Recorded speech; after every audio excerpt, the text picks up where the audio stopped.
Hello guys, അപ്പോൾ ഇന്ന് ഞങ്ങളുടെ ഫിയ ബേബിൻ്റെ രണ്ടാമത്തെ ബർത്ത്ഡേ ആണ് കേട്ടോ. 2 വർഷം പോയത് അറിഞ്ഞേയില്ല, വളരെ പെട്ടെന്നാണ് പോയത്. എന്തായാലും ഇത്രയും എക്സൈറ്റ്മെൻറ്റോടു കൂടി ഒരു ബർത്ത്ഡേ കാത്തിരുന്ന ഒരാളെ നിങ്ങൾക്ക് ജീവിതത്തിൽ കാണാൻ പറ്റത്തില്ല. അതും ഈ 2 വയസ്സെന്നുള്ളൊരു പ്രായത്തിൽ. ഞങ്ങൾ ഇത്തവണ ബർത്ത്ഡേ ആഘോഷിക്കുന്നില്ല എന്നുള്ളൊരു തീരുമാനത്തിലിരിക്കുകയായിരുന്നു. പക്ഷേ 1-2 ബർത്ത്ഡേ ഒക്കെ അവൾ കൊച്ചുകുട്ടികളുടെയൊക്കെ അറ്റൻഡ് ചെയ്തിട്ടുണ്ട്. അതുകൊണ്ടാണോ എന്നറിയില്ല, അവളുടെ മെമ്മറിയിൽ ഈ ബർത്ത്ഡേ ഫംഗ്ഷൻ നന്നായിട്ടുണ്ടായിരുന്നു.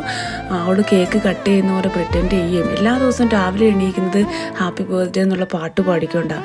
അപ്പോൾ അത്രയും താല്പര്യത്തോടെ ഇൻട്രസ്റ്റോടു കൂടി ഇരിക്കുന്ന അവളുടെ ബർത്ത്ഡേക്ക് കേക്ക് കട്ട് ചെയ്യാതെ മുന്നോട്ട് പോയാൽ ഞങ്ങൾക്ക് തോന്നിയേയില്ല.